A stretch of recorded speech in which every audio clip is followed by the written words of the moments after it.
Your mentality is heavily linked to your reality. And the fact that most people have such weak mindsets comes from the fact that they have a weak life, a weak body, a weak social circle, a weak network, a weak bank account, a weak relationship, and then their mind is weak. Well, of course. Whereas if you had a group of soldiers around you, men who were dedicated, who would ride or die with you, if you were strong, if your woman would never leave you no matter what because she idolizes you, then your mentality would be strong. Your mind would be strong by extension. So if someone comes to me and goes, I doubt myself, I usually look at them and go, yeah, I understand why. You're a little fat piece of shit. You're stupid. Of course you do. Excuses sound best to the person that's making them up. Stop feeling sorry for yourself. Get off the pity potty. Telling everybody your sad and sob stories, trying to get people to show up to your pity potties and your pity parades. If you ever see me in a Rolls Royce, a 6 or 7 star hotel, living my life to the fullest, don't get jealous of me, because I worked my ass off to get it.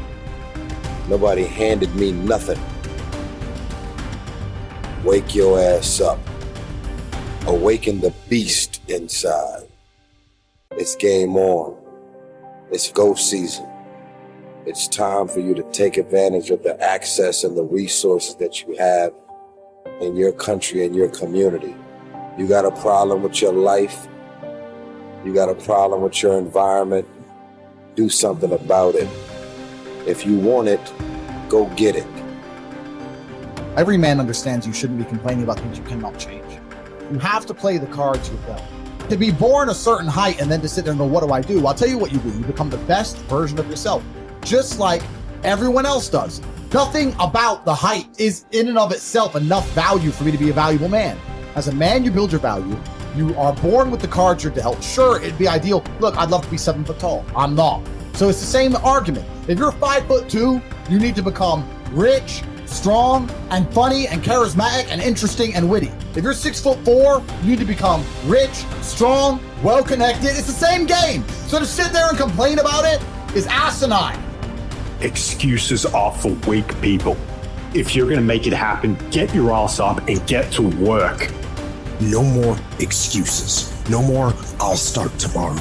No more, just this once. No more accepting the shortfalls of my own will. No more taking the easy road.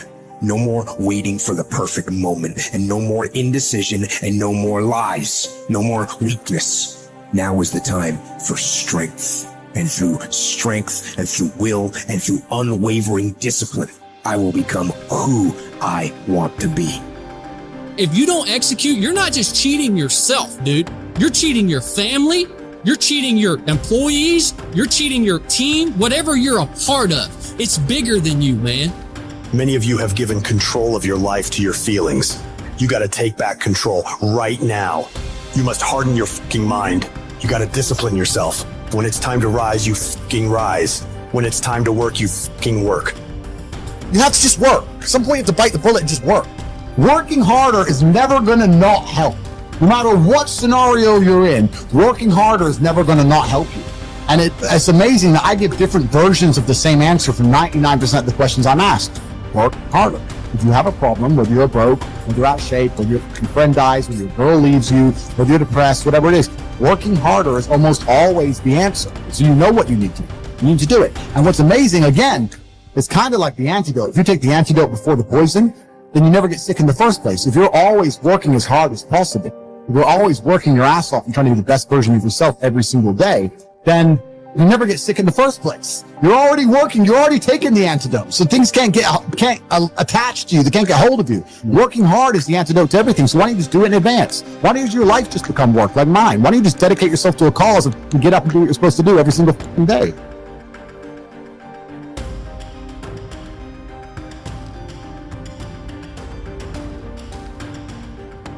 I want to talk to you today because I hope that of all the talks that happen here, you forget about me, but that this changes your life. And I want to remind you of something as I begin today, that you were born to do something great with your life, that you're extraordinary. Listen to me, that you're enough, that you're special, that you're favored, that you're chosen, regardless of where you come from, regardless of what you've been carrying with you. Some of you come in here today, and you know what? You've even thought of harming yourselves. Maybe you're even proud of the fact you haven't killed yourself. But every day, some of us are killing ourselves with the shame we carry from something we've done, some humiliation, some fear. We put this gun to our head every day that tells us we're not enough. We're not strong enough, pretty enough, smart enough, favored enough, that we're doomed. And we carry these guns in our head every day that shame us, that take our confidence from us, that steal our joy. It's like a knife. You don't have to kill yourself because you do it every day. You do it over and over and over again. And there's a better way forward. You can put those things down in your life. You could decide today that you were born to do something great. You could set aside this weapon that you keep using against yourself to hold you back from your joy, from your passion, from your achievement, from all the goodies in life. You could decide today, just intentionally, to set this weapon down, whatever it is. Something from your childhood, a divorce, a business failure, something you're just not proud of that you've done. Set it down. Stop using it as a weapon against yourself and realize that happened for you and not to you. I'll prove it to you. I'm a big believer in fake it till you make it. I don't want you seeing, people say, well, social media is so full of like these fake lives. People have always lived fake lives. I was living a fake life way before social media came along. In fact, when I became an entrepreneur, I wanted to be somebody so bad. I wanted to be rich so bad. I thought, if I don't look successful, no one's going to listen to me.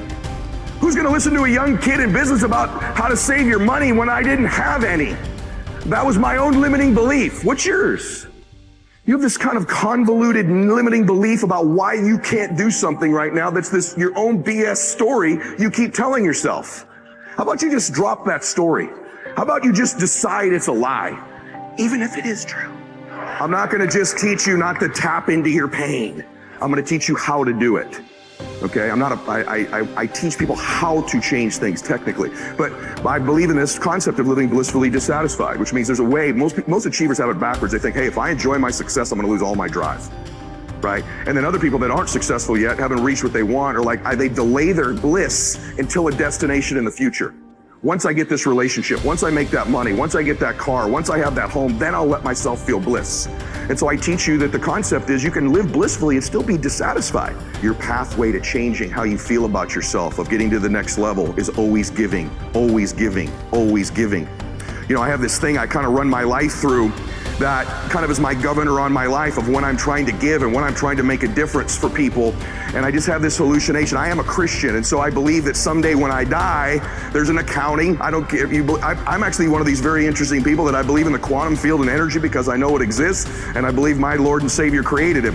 You have whatever your belief is wonderful. I don't preach. I just want you to know. I know there's an energy field. I know there's a God, and Lewis asked me on the show, what are 3 truths? And I said, the first thing is there's a God. I just want you to know that. So you believe your beliefs. I respect them. I admire them. I have people from every belief center in the world on my program. But I just want to say to you, this is my prism I live my life through. It governs my decision making. And I make mistakes all the time. One of the cool things about being a Christian is I'm saved by the grace of God because I know I'm going to sin. That's one of the cool things about my particular faith. But the point that I want to make, because I sin all the time. I make mistakes all the time. I've already used profanity, I think, 4 times in this talk. So I know for sure I've messed some mistakes. But let me tell you how I govern my life. I believe at the end of my life there's an accounting. And I'm going to sit in front of my Lord and I want him to say, well done, good and faithful servant. But having said that, no matter what your beliefs are, I think that I actually get to meet somebody interesting. Maybe you don't believe in anything faith-based, but I bet you believe there's a recording going on in your life. Someone's paying attention. Someone's going to tell the story of your life. Maybe your great-granddaughter will carry the legacy of your life and what you've done, but someone's paying attention to what you're doing here. You've always had that sense. You've always known your life mattered. You've always known since you were a little girl that there's something special you're supposed to be doing. And that anxiety, that fear you have is maybe you're not doing it. In life, our first job is this: to divide and distinguish things into 2 categories. Externals I cannot control, but the choice I make with regard to them I do control. Where will I find good and bad? In me, in my choices. Negative visualization, in other words, teaches us to embrace whatever life we happen to be living and to extract every bit of delight we can from it. But it simultaneously teaches us to prepare ourselves for changes that will deprive us of the things that delight us. It teaches us, in other words, to enjoy what we have without clinging to it. Over the years, I have come to realize that the greatest trap in our life is not success, popularity, or power, but self-rejection. Success, popularity, and power can indeed present a great temptation, but their seductive quality often comes from the way they are part of the much larger temptation to self-rejection. When we have come to believe in the voices that call us worthless and unlovable, then success, popularity, and power are easily perceived as attractive solutions. The real trap, however, is self-rejection.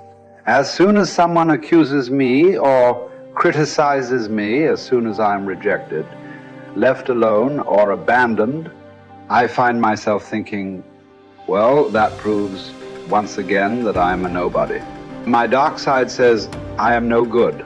I deserve to be pushed aside, forgotten, rejected, and abandoned. Self-rejection is the greatest enemy of the spiritual life because it contradicts the sacred voice that calls us the beloved. Being the beloved constitutes the core truth of our existence. Life is neither a glorious highlight reel nor a monstrous tragedy.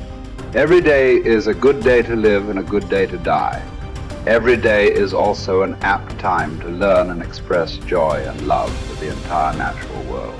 Each day is an apt time to make contact with other people and express empathy for the entire world. Each day is perfect to accept with indifference all aspects of being. Persuade me or prove to me that I'm mistaken in thought or deed, and I will gladly change. For it is the truth I seek, and the truth never harmed anyone. Harm comes from persisting in error and clinging to ignorance. Let us too overcome all things, with our reward consisting not in any wreath or garland, not in trumpet, calls for silence, for ceremonial proclamation of our name, but in moral worth, in strength of spirit, in a peace that is won forever, once in any contest fortune has been utterly defeated. How is it that discipline and the straight and narrow offer the best chance for a good life? And how is it that we have forgotten that is the case? Well, the reason that discipline is necessary is because you're a mass of competing short-term interests. And so the question is then, well, which short-term interest should win out? And the answer to that is, well, none of them. They need to be organized into a hierarchy that makes them functional across time and across individuals. So like a 2-year-old is very likely to act out his or her proximal impulse. But of course, a 2-year-old can't survive in the world. You have to bring your primary instincts, let's say, under the regulatory structure of a higher order value system that allows them to manifest themselves without undue mutual sacrifice across large spans of time in the presence of large numbers of other people.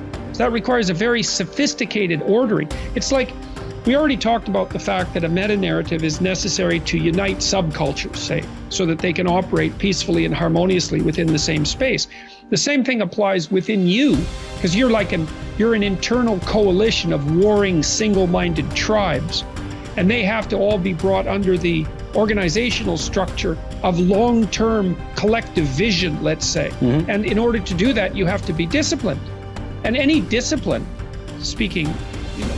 technically speaking, is an attempt to bring all those competing short-term impulses under a larger scale and more inclusive framework. And so you do that, and then, well, that's actually what gives you freedom. Being impulsive and being free aren't the same things, because if you're impulsive, you're just the slave of your impulses. Right. There's no freedom in that. That's the same freedom, so to speak, literally, that a 2-year-old has, because a 2-year-old isn't socialized yet. So it's a completely, that doesn't function in the sophisticated world. It doesn't work. Right. Everyone knows it.